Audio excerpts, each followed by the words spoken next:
कहाँ जा रहे हैं? अरे सुबह की चीजें ऊपर चढ़ा रहा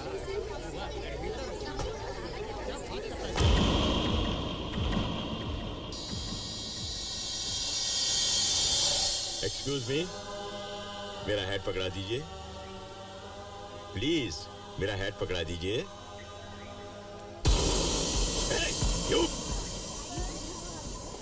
इसे कहाँ रखूं चित्रा? 23 ओफो, आपने फिर मेरी गिनती गड़बड़ कर दी। मफलर क्यों उतार दिया? ठंड लग जाएगी। अरे ठंड लगेगी तो पहन लूंगा। देखो बचपन से जानती हूँ, जरा ठंड लग जाएगी। तू तो हर वक्त झगड़े के मूड में रहती है। जा, जाकर गिनती कर। माँ भी सामने। सब क्या पता नहीं साहब, मुझे आप बता सकते हैं ये सब क्या हो रहा है? कहाँ जा रहे हैं ये सब लोग? सुबह से पूछने की कोशिश कर रहा हूँ, लेकिन किसी के पास बात करने की फुर्सत ही नहीं है। सैफुद्दीन, हाँ, अपना बैग रखा? बैग? अरे भोसले साहब, सक्सेना साहब, व्हाट अ प्लेजेंट सरप्राइज। ये लोग कहाँ जाने की तैयारी कर रहे हैं? 1 महीने के लिए काशी जा रहे हैं। ऐसा कैसे हो सकता है?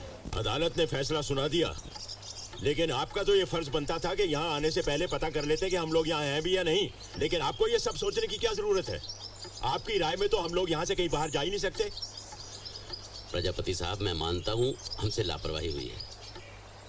अच्छा, आप इसे अपने साथ काशी क्यों नहीं ले जाते? ओ, एक मिनट।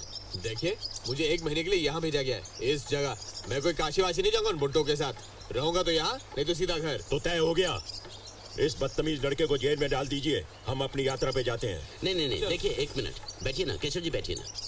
देखिए, एक बात और हो सकती है। एक्सक्यूज मी, देखिए, पिछले 3 साल से इनकी ट्रिप कैंसिल होती आ रही है।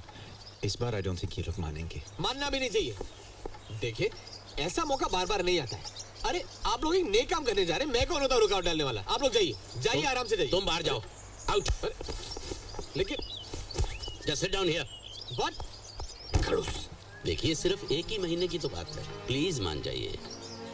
मैं ट्रेन का 50% कंसेशन भी करवा दूंगा। और वो रहने का क्या? वो खर्चा कौन करेगा? सर्किट हाउस का इंतजाम भी हो जाएगा। और लोकल ट्रांसपोर्ट का खर्चा? सरकारी बस का इंतजाम भी करवा दूंगा। फिर क्या प्रॉब्लम है? हम लोग अगले महीने जाएंगे। हाँ, ऑल डन। डन क्या? प्रपोजल। 1 महीने में काशी किधर जाएगा, और जो पैसा बचेगा उसे हम तिरुपति जाएगा। और हमने जो तैयारी की हुई है उसका क्या? कुछ नहीं, हम जाएंगे और अभी जाएंगे। केशव, देसाई, चलो चले। हाँ चलिए। हाँ, चित्रा ने सारा सामान भी कर लिया है, तो चलो चलते हैं। ना जी ना, मैं कहीं नहीं जाती। मैं तो कहती हूँ जाते वक्त अड़चन आ जाए तो बदशगुनी होती है। अरे मेरे बहन के, ननन के, देवर के ससुर जी ऐसी ही यात्रा पर जा रहे थे और किसी ने उन्हें टोक दिया तो वो रुक गए। और कमाल की बात ये है कि जब वो रुक गए तो जिस ट्रेन में वो जाने वाले थे उसका एक्सीडेंट हो गया। अब वो बच गए। मैं नहीं जाती, ये तो मेरे घर में ही हो चुका है। मैं नहीं जाती भाई। फिर तो नहीं जाना चाहिए। देखिए प्रजापति, कोई मतलब है इस तरह से अपना प्लान बदलने का? अरे कल का किसने देखा है? मैं तो जा रहा हूँ। और कौन कौन जा रहा है मेरे साथ? मैं।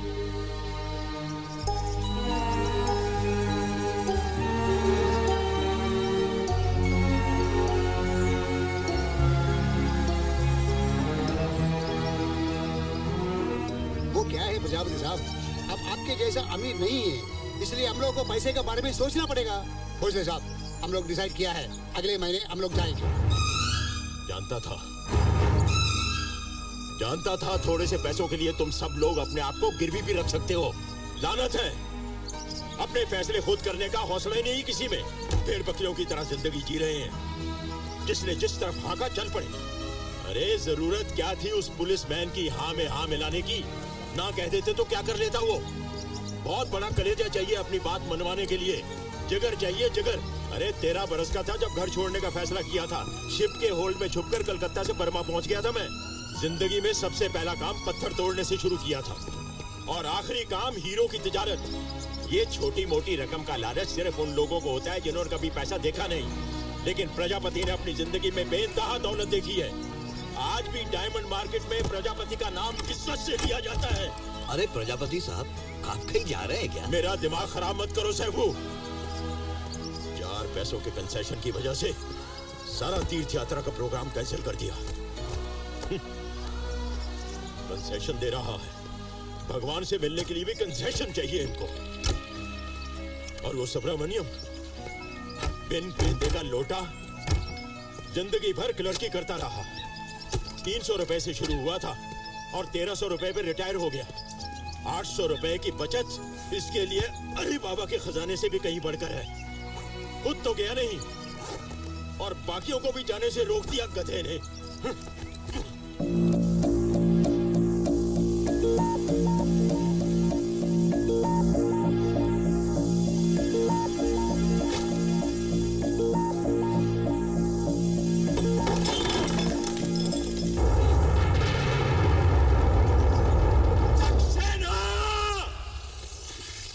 ये कमरा मेरा है और पंडित साहब ने खुद मुझे ये दिया था। जी हाँ, आप बिल्कुल सही कह रहे हैं, लेकिन बाकी सारे कमरों में दो दो लोग रह रहे हैं। तो इसे बाहर बरामदे में रहने दो।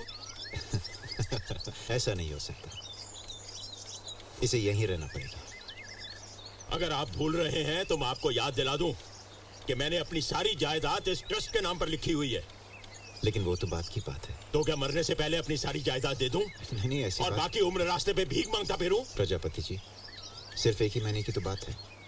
राहुल यहीं रहेगा।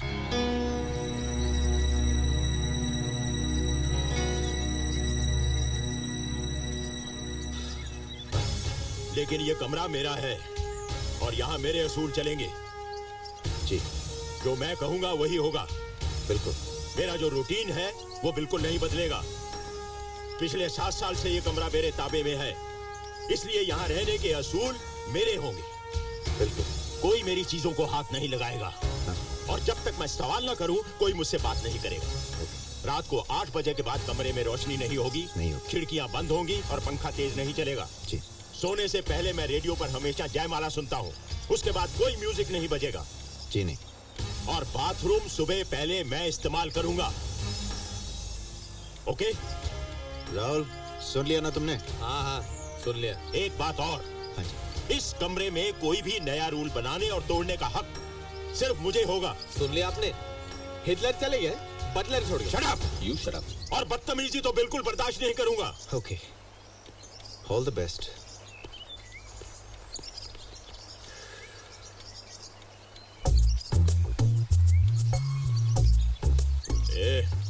तुम्हें यहाँ आराम करने के लिए नहीं भेजा है। मेरा बैग स्टोर रूम में रखो। What? मैंने कहा मेरा बैग उठाकर स्टोर रूम में रखो।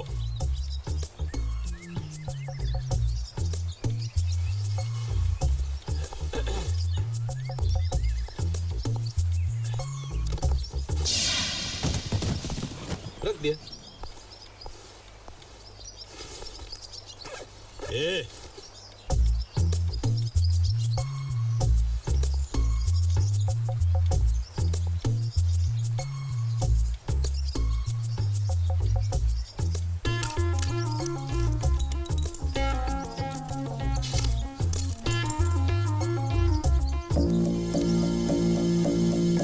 मैं कुछ गलत बोल रहा हूं तो बोलिए।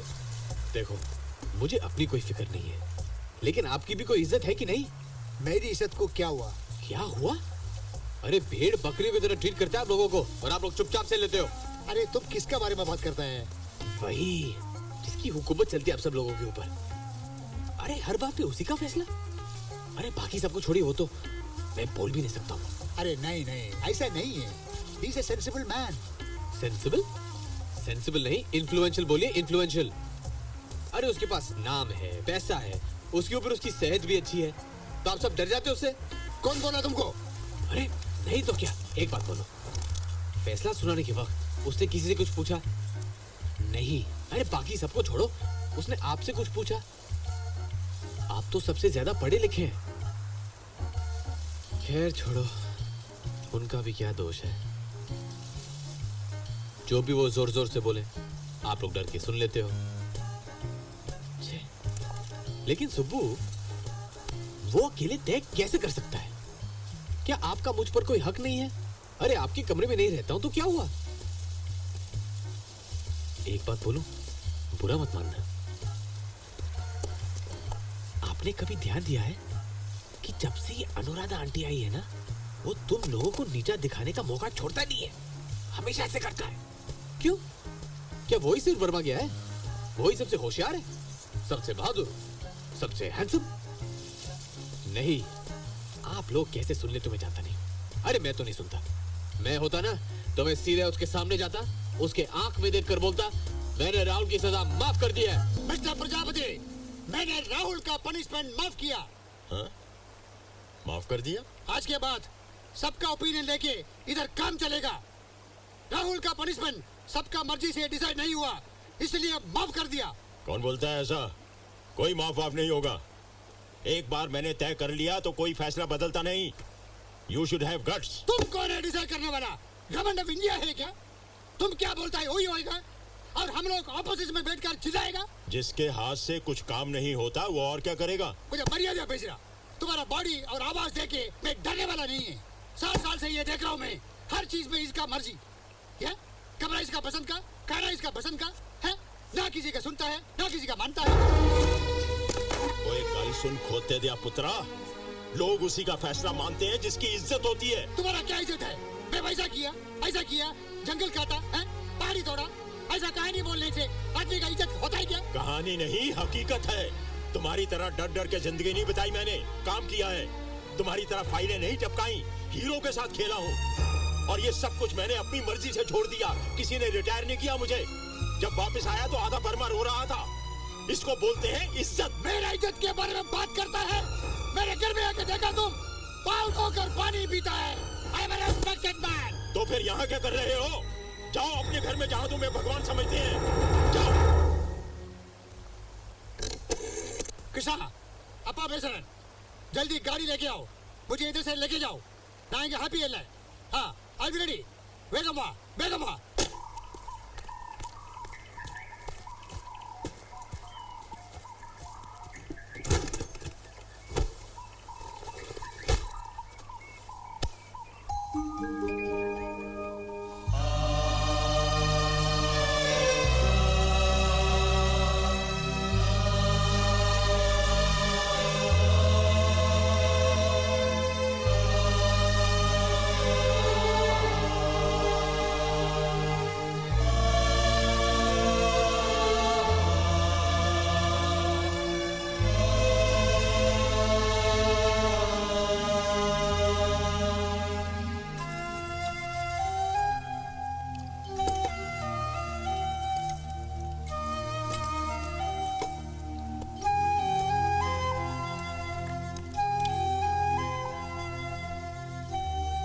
खाना लग चुका है, आइए।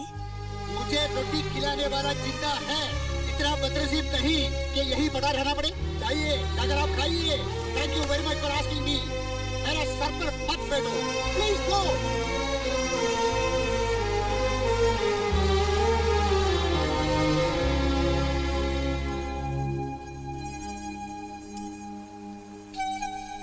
अरे शुरू करो ना।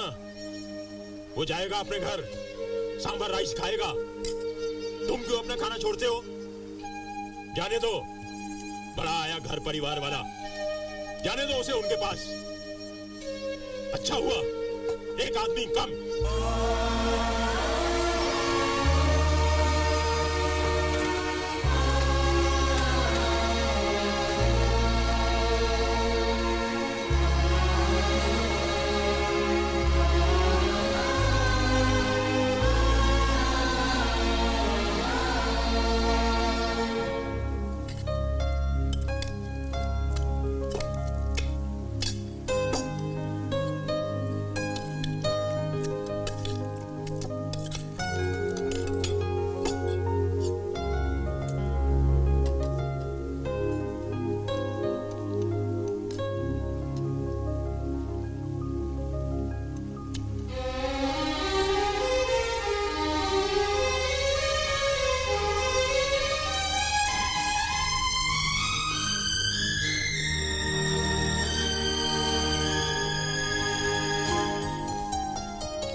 इस जगह से तुम्हारे घर का फासला 4 घंटे का है, और पिछले 10 घंटे से तुम यहाँ बैठे हो।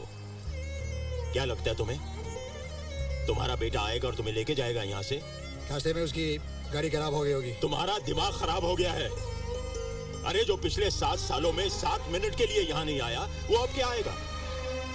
तुम छोड़ कर आए थे उसे, क्योंकि उसकी और बहू की लापरवाही सही नहीं जाती थी तुमसे।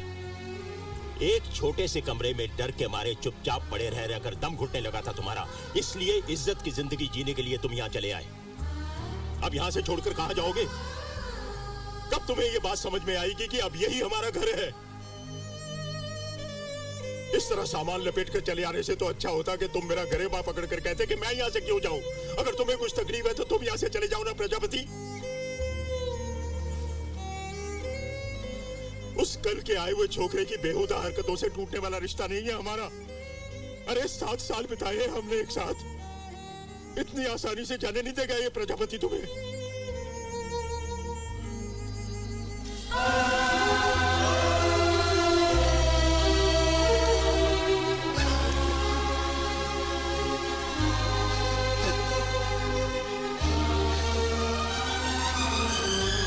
दे दूंगी।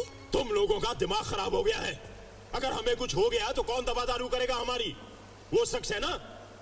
और क्या गारंटी है कि पैसे देने के बाद भी मसला टल जाएगा? कल कोई दूसरी प्रॉब्लम भी आ सकती है, फिर किसके सामने हाथ फैलाने जाएंगे हम? हमारी कोई अपनी कमाई तो है नहीं। जो जमा पूंजी है उसे इस तरह मैं अपने जीते जी तो दान नहीं करूंगा। बाकी आप लोग अपनी मर्जी के मालिक हो, जो जी में आए कीजिए। इन लोगों को कभी अकल नहीं आएगी। मजाक है 13 लाख रुपए की रकम इकट्ठा करना। रेंग तो सकते नहीं और चले हैं छलांग मारने। मैं तो इस बेवकूफी में कभी हिस्सेदार नहीं बनूंगा। बाकी जिसके पैसे हैं वो जाने, दान करें या आग लगा दें, मुझे उससे क्या करना है? I need your signature.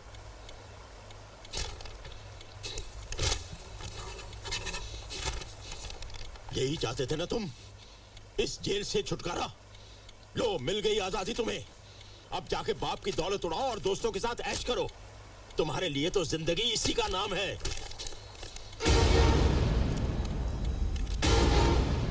हाँ, है बाप की दौलत उड़ाऊंगा। दोस्त हैं, उनके साथ भी मजे करूंगा। आपकी तरह नहीं हूं मैं। हर चीज अपने दोस्तों के साथ बांटी है मैंने। आज तक किसी को जेब से एक पैसा निकालने नहीं दिया मैंने। बात करते हैं आप। बर्मा के जंगल, अकमाश की पहाड़ियां, हीरो के खाने। अरे अगर इतनी रईस हो तो जाके मदद करो उनकी। लेकिन करोगे कहां से? जेब में कुछ होना चाहिए ना। जाइए जाइए, मैं तो पहले दिन ही आपकी असलियत जान गया था। मैं जानता हूं आपके पास कुछ नहीं है।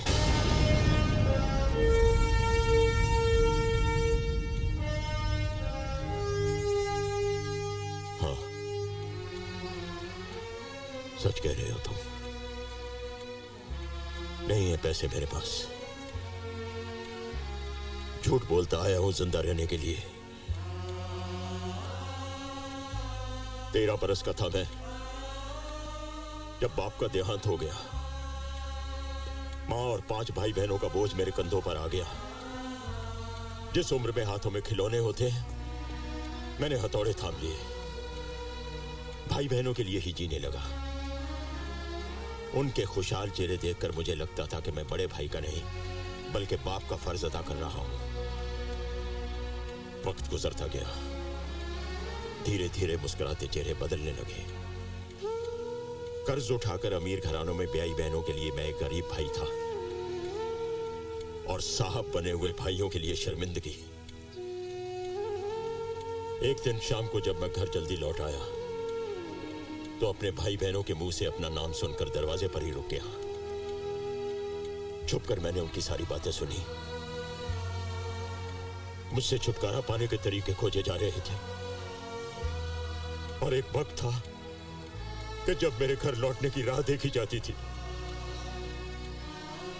सुनने के लिए और रह ही क्या गया था। सोचा कहीं जाकर खुदकुशी कर लूं, लेकिन बाद में लगा क्यों मरूं मैं। अब तो मैं आजाद हूं, जी सकता हूं वो जिंदगी जो हमेशा जीने की ख्वाहिश रखी थी। लेकिन कैसे? उम्र गुजर चुकी थी, शरीर बूढ़ा और कमजोर हो गया था।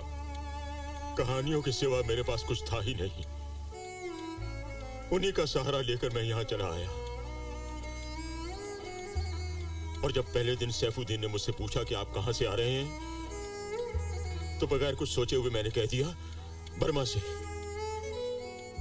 उसके बाद तो सब कुछ आसान हो गया। अब तो सब कुछ पता लग गया ना तुम्हें, तो जाओ जाकर कह दो सबसे कि मैं कितना झूठा आदमी हूं।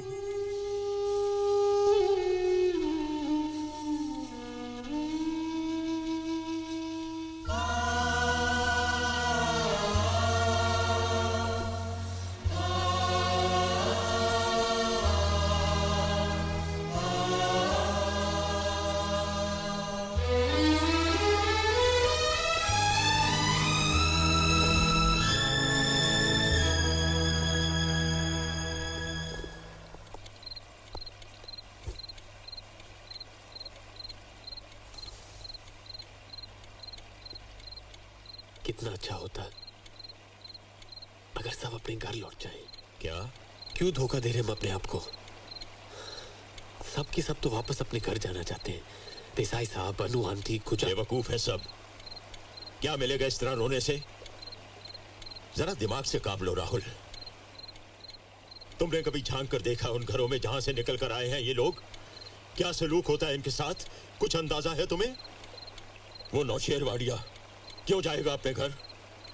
उसके बेटे ने एक दिन उसे इतना मारा कि उसके कान का पर्दा फट गया, सिर्फ इसलिए कि वो अपना घर बेटे के नाम करने के लिए तैयार नहीं था। वो छोड़ो, तुमने आज तक किसी के बेटे को यहां आते देखा है अपने माँ बाप से मिलने? तो फिर क्यों घर जाना चाहते सब लोग?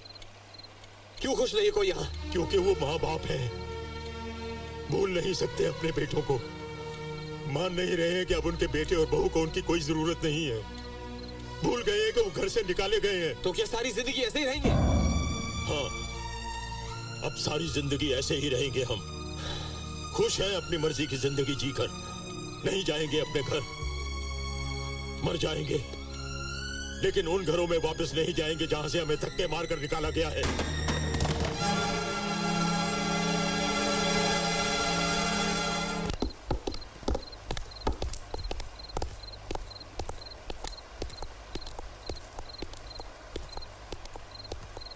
सैफू, सैफुद्दीन, सैफू, सैफुद्दीन दरवाजा खोलो। सैफुद्दीन दरवाजा खोलो। क्या हुआ प्रजापति जी? क्या हुआ प्रजापति? सैफुद्दीन दरवाजा खोलो। क्या हुआ सैफुद्दीन को? सैफुद्दीन दरवाजा खोलो।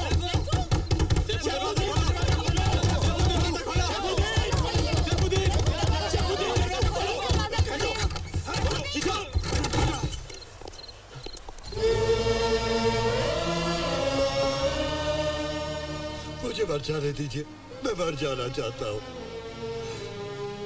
मेरी वजह से आप लोगों का ये आशाना छिल रहा है। मैं गुनहगार हूँ आप लोगों का। मैं मर जाना चाहता हूँ, मैं मर जाना चाहता हूँ। सैफुद्दीन,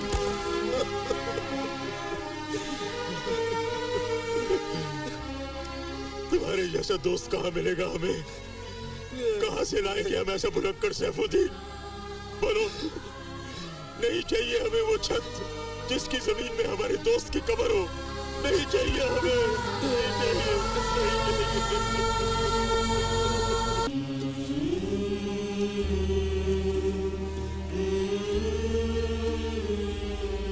कई साल पहले की बात है। एक दिन गांधी जी को कोढ़ियों के लिए बनाए गए आश्रम के उद्घाटन का आमंत्रण आया था। उन्होंने उसका जवाब सिर्फ एक लाइन में लिखा कि मैं उद्घाटन के लिए नहीं, लेकिन जिस दिन यह आश्रम बंद होगा उस दिन खुशियां मनाने के लिए जरूर आऊंगा। क्योंकि ऐसी जगहों का क्या मतलब जो इंसान को अपने घर और रिश्तों से अलग कर दे। आज आपको मौका मिला है इस आश्रम को बंद करने का। आज इस सपने की शुरुआत हुई है। मायूसी के अंधेरे में उम्मीद की किरण जगमगाई है। इस शुरुआत को नाकाम मत कीजिए, इस दरवाजे को बंद मत कीजिए। हमें इस सच्चाई को मान लेना चाहिए देसाई साहब कि मन ही मन में हमने हमेशा अपने घर वापस जाने की ख्वाहिश रखी है। अपने बेटे को मायूस करके वापस मत भेजिए। आपने आज तक उसे कई बार मुआफ किया होगा, लेकिन आज आप उसे हमारी खातिर माफ कर दीजिए।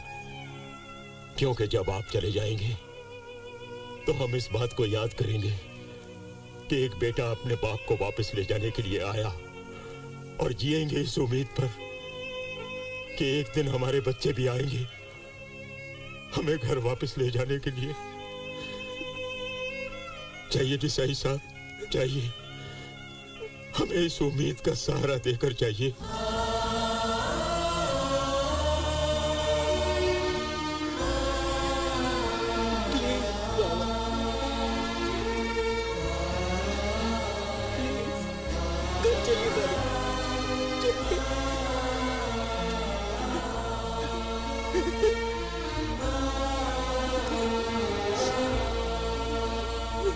हटाओ गाड़ियां, गाड़ियां हटाओ, कमान हरी अप, कमान हरी अप, चलो बुलडोजर, चलो,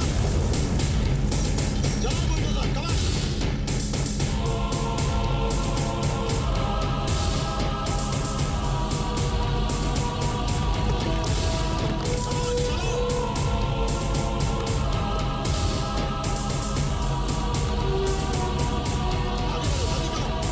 चलो चलो।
जज साहब, ये है पंडित जी की असली वसीयत। रोकिए इन बुलडोजर्स को।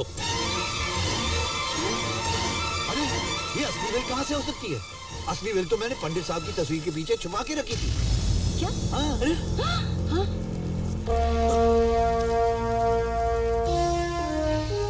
अरे आप लोग मुझे ऐसे क्यों देख रहे हैं? इतनी अहम बात मैं कैसे भूल सकता हूँ? जज साहब, ये लीजिए। देखिए क्या है ये? यही है वो विल, छुपा के रखी थी मैंने।